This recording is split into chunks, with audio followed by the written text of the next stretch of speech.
are ready for week 2, block 2 of this European Windows quilt.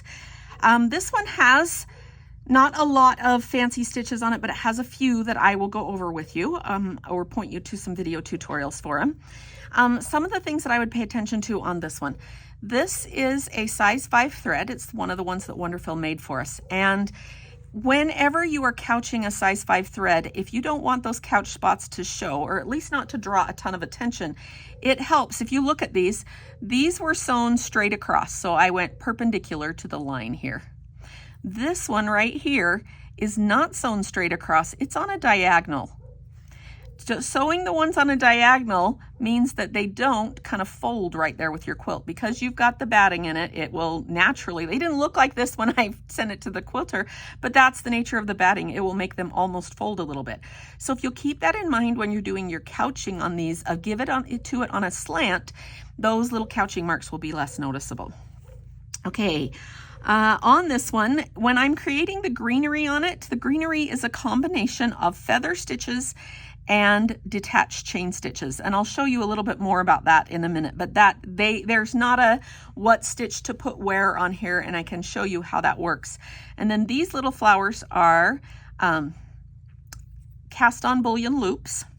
These over here are just bullions. These are more cast on bullion loops. The bicycle is mostly made of chain stitches. This is a chain stitch around here.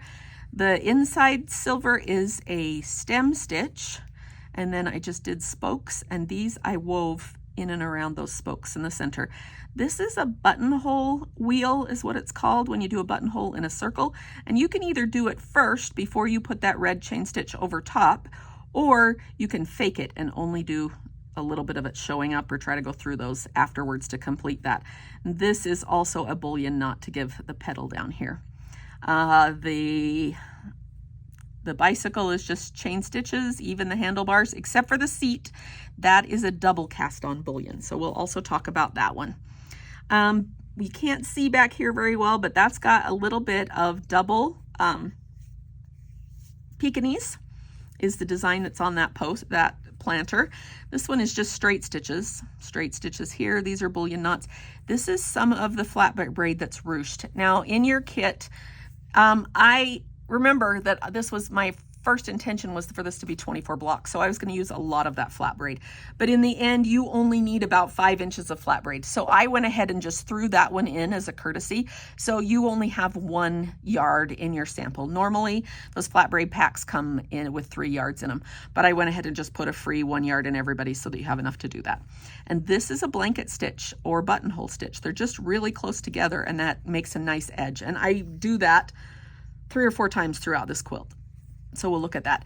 Another stitch that you may not have done before is this one right here. It's called the brick stitch. It's not that complicated. It's like a back stitch. It's a back stitch, but you do it in 2 rows at least, and the rows alternate like bricks do. And that's all you need to keep in mind. So just do it like it's a back stitch, but do your second row needs to be just halfway off like bricks would be. So there's 2 rows of brick on the bottom of here, and there's 2 rows on the top. My top 2 are closer, or else when she quilted it, just pulled these 2 a little bit further apart. And then bullion knots in between to make that kind of cage that's holding those flowers in place. The other thing that I would note on this one is how to make the little flowers that are here. If you look at your instructions, let me see if I can figure out where I put the instructions for this quilt. Right here underneath me. If you look at your instructions for these, if I have something tricky that's not really a stitch, I try to draw it in place. So here it is right here. This is a detached chain stitch, but normally detached chain stitches start and stop at the same place, like this one right here started and stopped out here and went under like that. To make hearts, I do detached chain stitches that call them open detached chain stitches because they start and stop at a different place. So that's one stitch right there. Come out over here, go down over here, and add a little tack to tack it down. So you do 2 of those to make the shape of a heart, and then you put a little fly stitch in the middle to fill it in. Now that you've seen that, let me zoom you in.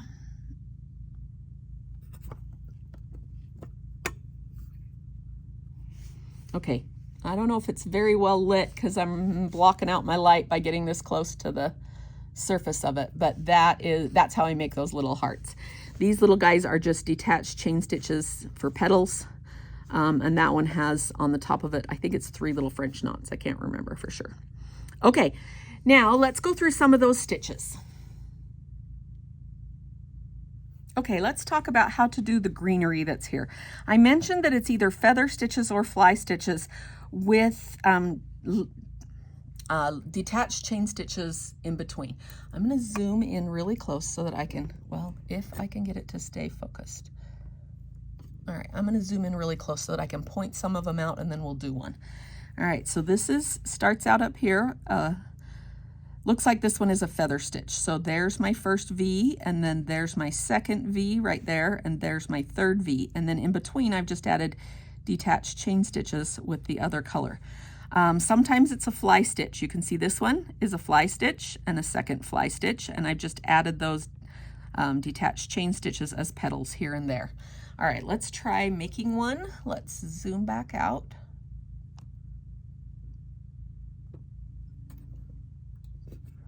Okay, so I would just look at them and go, okay, I've got some space right here. So I'm going to do, remember, a feather stitch is like a repeated fly stitch. So we stitch it like it's a fly stitch. And then on the other side, go ahead and add one over here. And I'm just looking at where I need to fill space. And one of the things that I find when I'm doing these little greenery bits here is that go all the way to the bottom, because otherwise you'll just have long stems here and nothing else filling in. Okay, so there's my initial start to it. It's just got those feather stitches. And then I'll go back and say, okay, we're gonna put a chain stitch, and you'll notice that I did these sometimes in a different color and sometimes it was just how the variegated worked out. Let's add a petal in there, and then that kind of leaves me also a place to add a flower next to it. Let's put a petal out on the end of this one.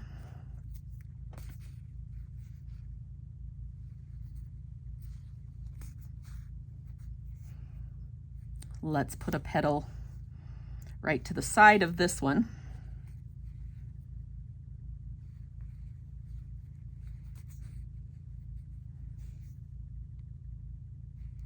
And I'm going to leave this last one open so that I could add a flower to the end of it.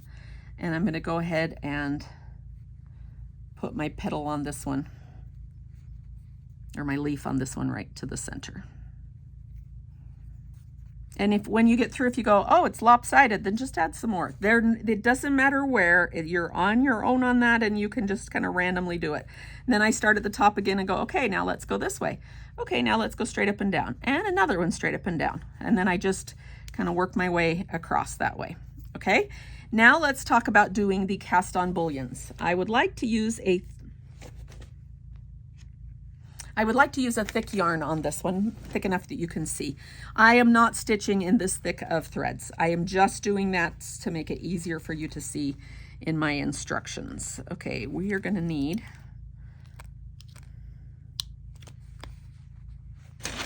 probably one of these. Now, how thick of a thread can I get to go through that?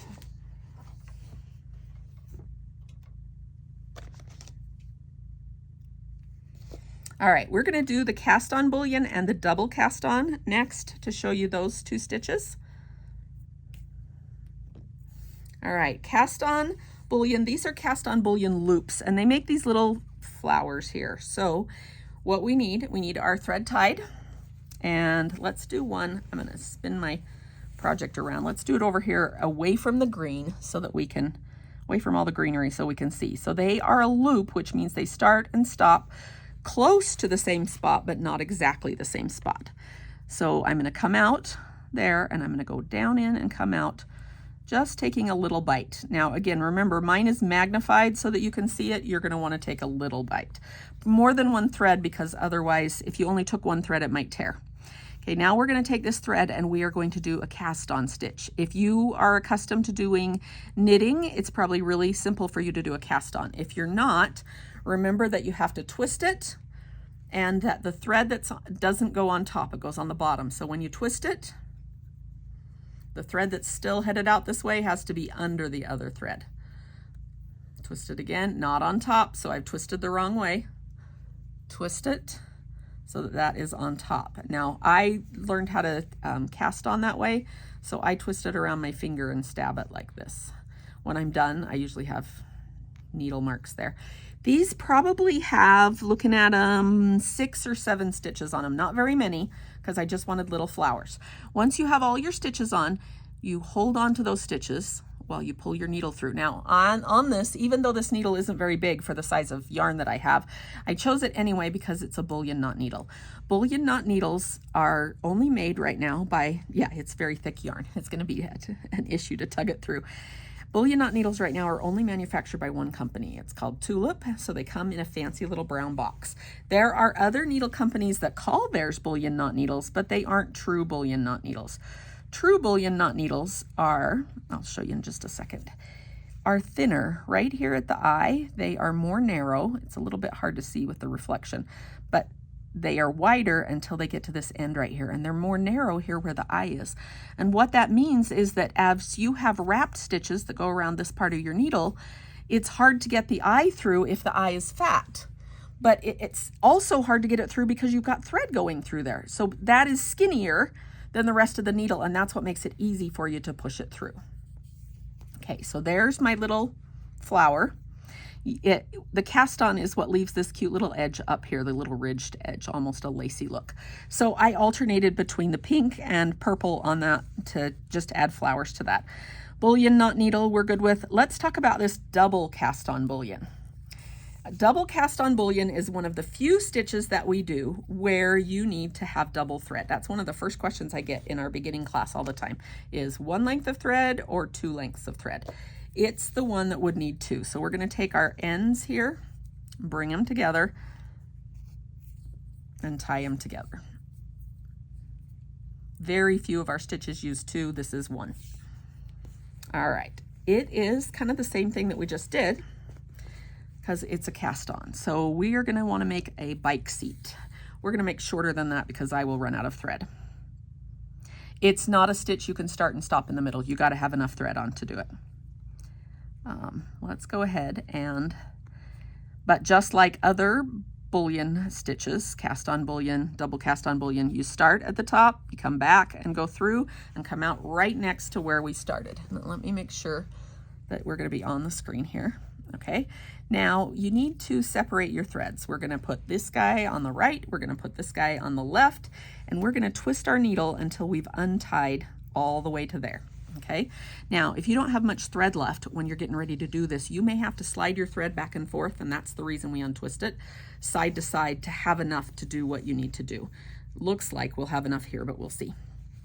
Okay, let's scooch that up a little. We're going to do cast on again, so we'll cast on with this side.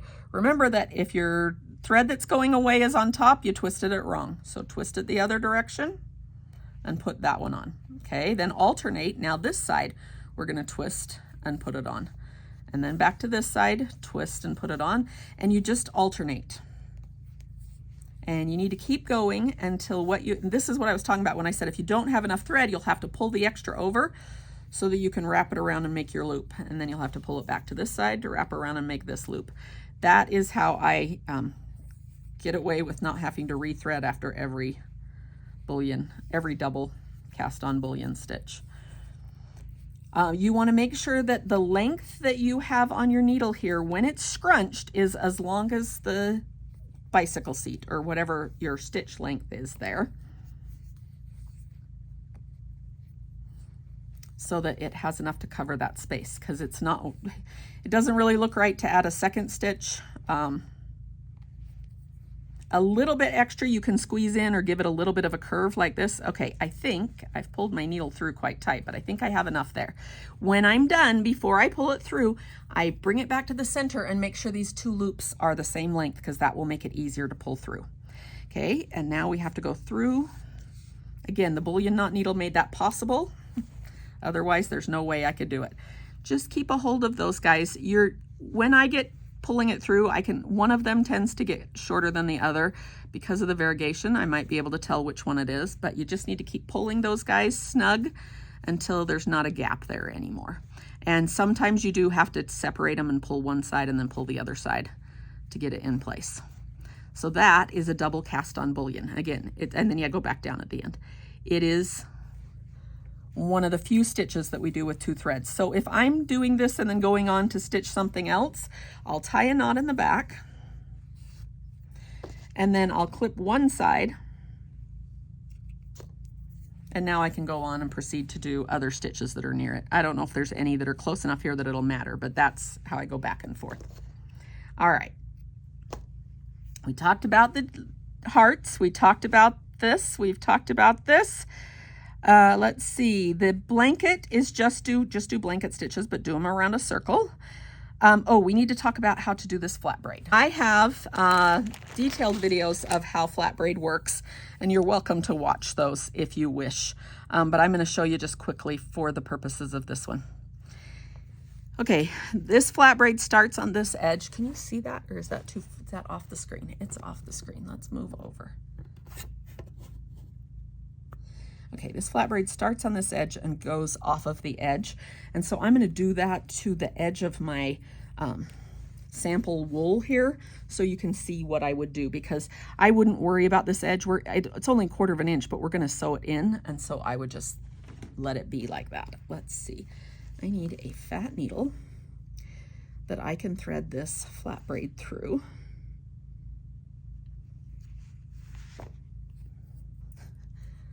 All right, let's go ahead. I have tied a knot in the end of it. I got to get out here where I can see, because I can't see through my computer screen enough to thread a needle. Okay, so I would come up right here on the edge of this one. Okay, and then I would just lay this out where it's supposed to go over here. Okay, I'm going to move that guy back here so that you can see all of it. Okay, the trick to ruching flat braid is to fray this edge of it, okay? And we're going to go ahead and grab one of the threads that's in it, just one, and it doesn't matter which one, and it doesn't matter, you can be any of the 16 threads that are in it. And then we're just going to pull that, and as we pull that thread, it will make little gathers. Technically, I could pull it a lot like this, and then it would make a lot of gathers, and you have enough there that you can do that if you want. Then I'm just going to lay it down. Can you see how they almost look a little bit like rickrack? How they go up and down and up and down? And that's the look I had here. Then I would use any sewing thread just to tack it down. The edge, this one that you've pulled out here, works great. You can tack it down all the way along, or in this case, I have tacked it down with French knots. So I'm not going to tack it down all the way along. I am just going to tack it down along the edge, what will turn out to be in the seam.